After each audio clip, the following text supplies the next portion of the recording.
I know. It's time for another Dear Insert YouTuber Here series video. I know it's crazy. I understand. But unfortunately, reaction videos, reaction channels have been at the epicenter of a lot of controversy and debate because do they qualify for fair use or are they copyright infringing? Do they actually break trademark agreements? Are they actually safe for little YouTubers to do? Could you be sued? Are the legal ramifications really that dangerous? Or are they just kind of just there as legal speak? Can I monetize my videos? Can I get paid? Or do I just have to do it for free and just hope I get subsidized in some other form, facet, or realm of my YouTube channel? Here is where I'm going to try to answer some of those questions for a lot of you guys that have misconceptions on what fair use actually is. For in my hand, I have some Cornell University tech. That's right, ladies and gentlemen, their law institution has defined certain parameters of what fair use is, and I will read sections of it verbatim. But before we go into that, I need to talk about one Tyrone Magnus. Unfortunately, he finds himself at a crossroads where, let's be honest, he's in the dead center. He's one of the most popular reactors up there with Jinx, CJ So Cool, Akasai. Like, there's a lot of them that have hundreds of thousands of subscribers. Some only have 50,000 subscribers. But the fact that they're getting that many subscribers tell you that a lot of people do like the reaction genre, and there's nothing wrong with that. I have a couple reaction videos on my channel. Do they qualify for fair use? Let's find out. Now, fair use is a legal doctrine that permits limited use of copyrighted material without acquiring permission from the rights holders. It is one type of limitation and exception to the exclusive rights copyright law grants to the author of a creative work. Notwithstanding the provisions of Section 17 of the United States Constitution, subsection 106, and Section 17 of the United States Constitution, subsection 106A, the fair use of a copyrighted work, including such use by reproduction in copies or phonorecords, or by any other means specified by that section, for purposes such as criticism, comment, news reporting, teaching, including multiple copies for classroom use. Scholarship or research is not an infringement of copyright. In determining whether the use made of a work in any particular case is a fair use, the factors that have to be considered shall include the following. We're going to address each one individually so we can break up me reading and me giving you the information. The purpose and character of the use, including whether such use is of a commercial nature or for nonprofit educational purposes. You see, a lot of reaction channels do have their videos monetized, they do run advertisements, they do get ad revenue, and they do get paid for these videos. Therefore, it is not nonprofit educational purposes. It is literally them screening a video for its entire duration and occasionally chiming in with certain things. It's like if I were to upload Marvel's next Avenger movie and I'm just like, I'm going to review it. And instead of giving you a review and showing a couple clips here and there and just giving a review and an assessment, you know, breaking down each thing's layer by layer, peeling back the depth, going into the script, reading in between lines, and actually projecting my thoughts and injecting what I believe and my opinions into the meat of the content and then bringing it to you in a different way of presenting it. Instead, what if I don't do that and just say, yo, Scarlett Johansson's ass, though. Bruh, the things bruh, you don't even know. Then like 45 seconds of silence. Samuel Jackson makes a good point. 2 minutes of silence.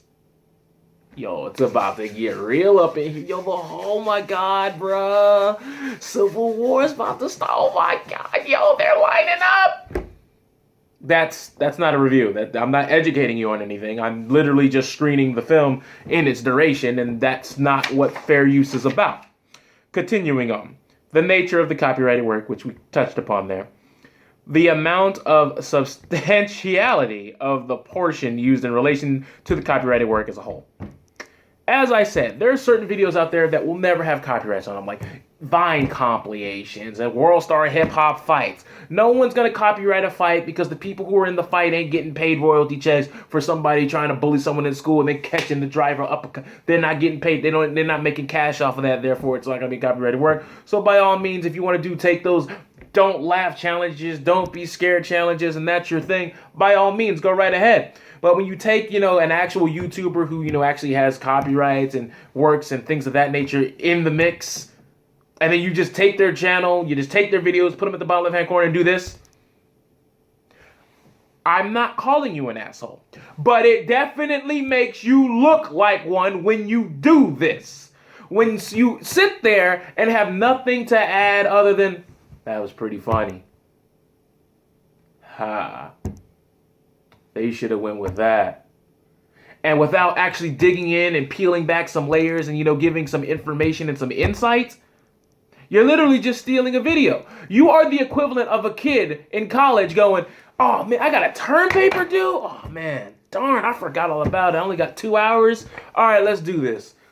Termpapers.com. All right, let me just copy all of this. Control C, Control V. All right, drag, drop. All right, let's type a paragraph here. Yeah, it looks nice. Let's change the transitional sentences at the end of these paragraphs. All right, let me just add a block quote here to be a little bit fancy and add a couple of more sources. All right. Let me just change the intro because, they'll definitely copy and paste the intro and see if that's anywhere on somebody's works cited page. All right. Blah, blah, blah.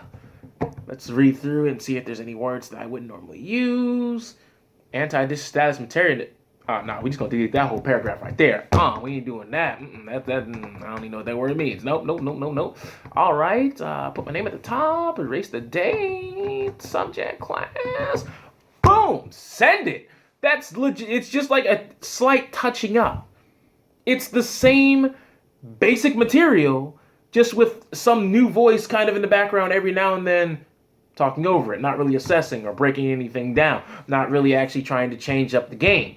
And the reason why I say these things is because you've been quoted as saying, whether you hate or whether you like reactions, it's your opinion.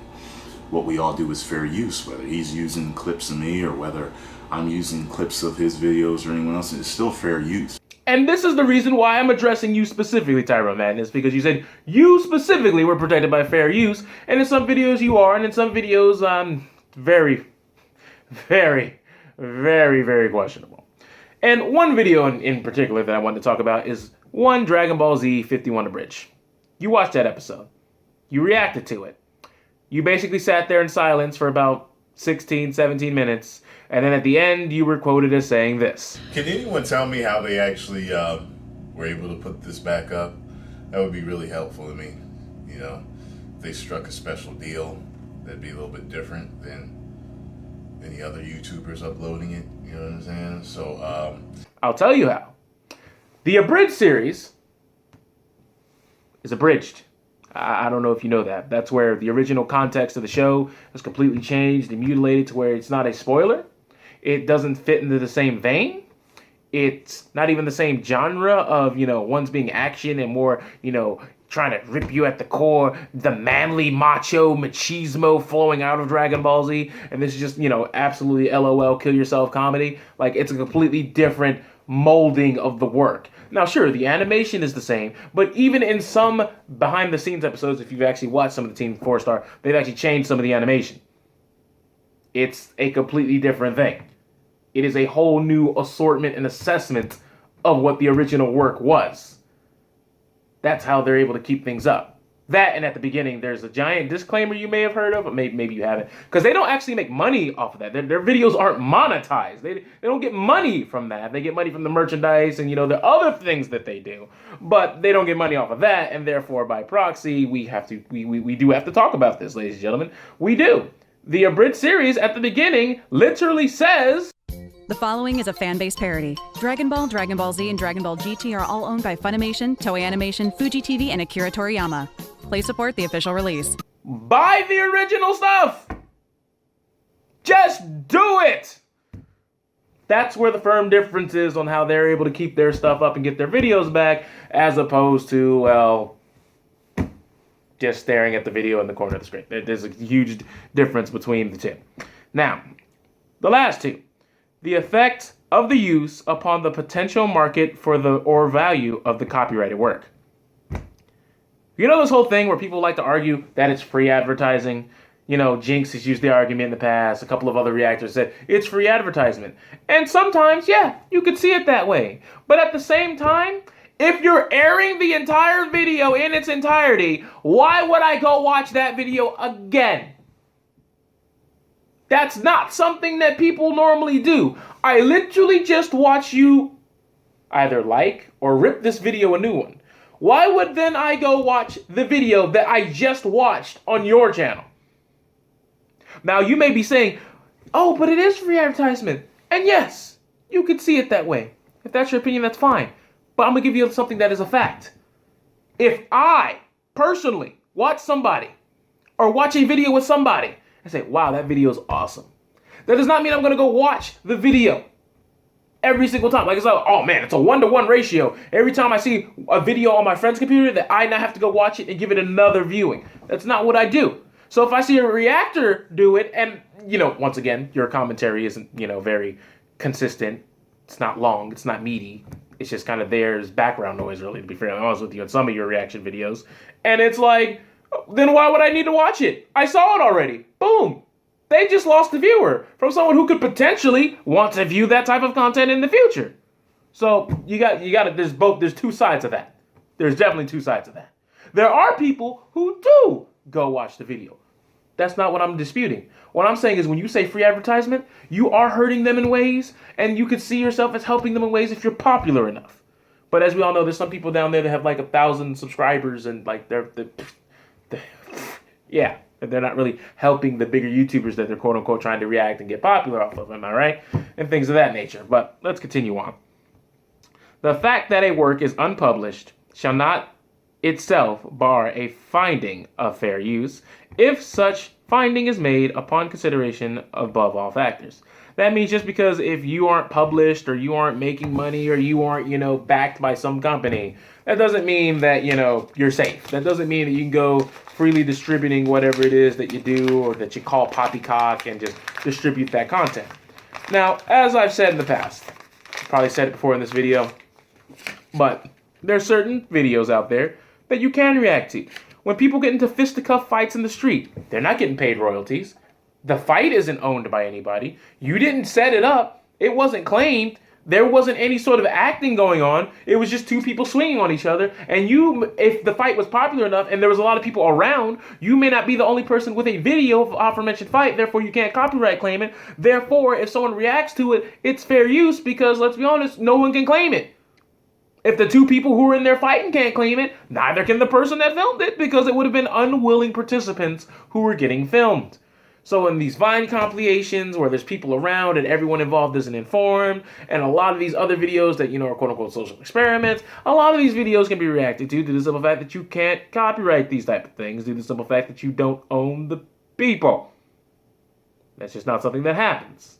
So that is something that you have to take into consideration as well, that some certain videos, like, don't be scared challenges, don't laugh challenges, don't grin challenges, don't sneeze challenges, don't masturbate challenges, all those type of things that do exist, you can do those and be relatively safe. It's when you take, artists, journalists who, use YouTube as their primary platform to get their content out to their audiences, that's when you run into that gray area, and more often than not into the wrong side of that gray area where it's just not right. And the reason why I bring this up, as you can see, that's been running in the top left-hand corner, well, top right-hand corner for you, top left-hand corner for me, that during that whole Dragon Ball Z Abridged video, which I sped up a little bit, as you can clearly see, he's not saying much. I have the proofs in the pudding. He's literally sitting there for most of it just stone-faced killer. Thriller from Manila, because your boy's a killer. That's it. That's about the extent of his emotions there. And don't get me wrong, in his long video about what's grade A under A, he came out and he said that you could see facial expressions and that matters. No, it doesn't. No. Facial expressions don't matter. Because if it did, then those people that steal those anime videos or anime episodes and they put them right here, then they put like a giant wallpaper thing in the background to make it so you can't tell, that's basically the same thing. But if they make it a gif of some lolly girl going...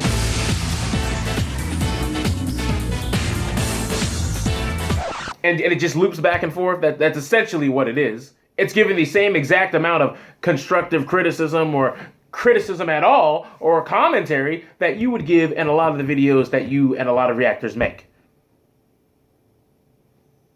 That's the point. But with that said, you all be safe. Tyrone Magnus, hopefully you respond at some point or at least understand what I'm trying to get at here. So with that said, I hope you're all a little bit more educated and understand that you can't screen the entire goddamn thing and then say, fair use.